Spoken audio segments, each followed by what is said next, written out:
Setelah mengamati gambar sebelumnya, kita mengetahui bahwa setiap hari kita melakukan banyak hal, dari antri saat membeli makanan, mengucapkan terima kasih, berhenti saat lampu merah. Nah, mengapa kita melakukan semua itu ya? Jawabannya adalah norma. Norma adalah aturan atau pedoman hidup yang mengatur tingkah laku manusia dalam masyarakat. Norma itu diibaratkan seperti rambu-rambu lalu lintas yang mengatur dan membimbing kita dalam berperilaku terhadap orang lain. Adapun ciri-ciri norma itu ada 6. Yang pertama, bersifat mengikat. Yang kedua, tidak tertulis kecuali norma hukum. Yang ketiga, atas kesepakatan bersama. Yang keempat, wajib ditaati. Yang kelima, adanya sanksi. Dan yang keenam, dapat berubah. Selanjutnya kita membahas mengenai jenis-jenis norma. Yang pertama, ada norma agama. Norma agama adalah aturan yang berasal dari ajaran agama atau kepercayaan yang bersifat mutlak dan dogmatis. Dogmatis artinya aturan yang tidak boleh ditambah atau tidak boleh dikurangi nilainya dan harus sesuai dengan yang tertulis pada kitab suci agama masing-masing bagi para penganut agamanya masing-masing.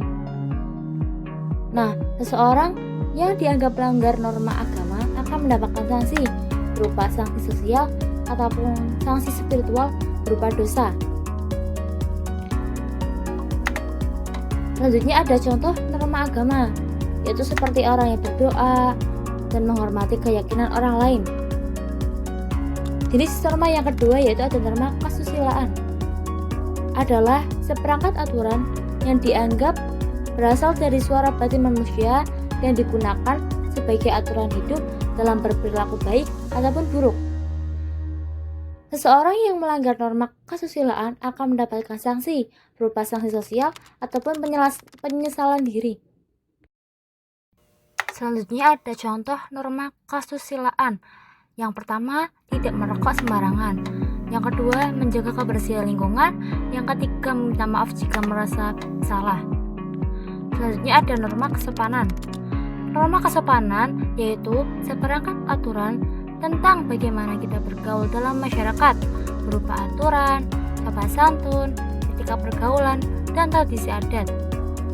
Norma kesopanan ini bersifat setempat atau regional, di mana masyarakat mungkin berbeda pendapat mengenai norma kesopanan yang berada di wilayahnya masing-masing.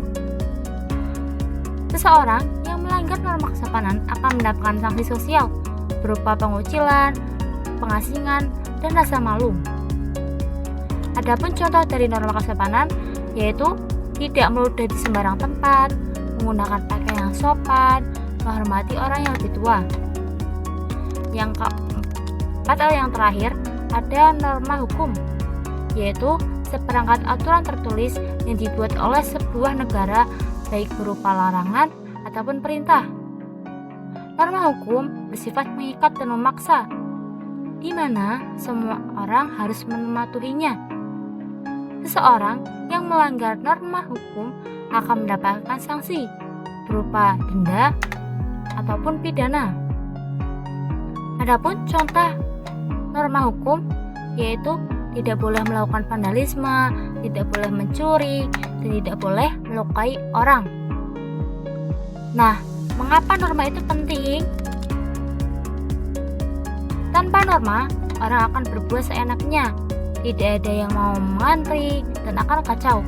Tetapi jika dengan norma, kehidupan akan tertib, setiap orang akan terlindungi, kita mempunyai rasa aman, dan masyarakat menjadi harmonis. Norma itu adalah lem yang menyatukan masyarakat.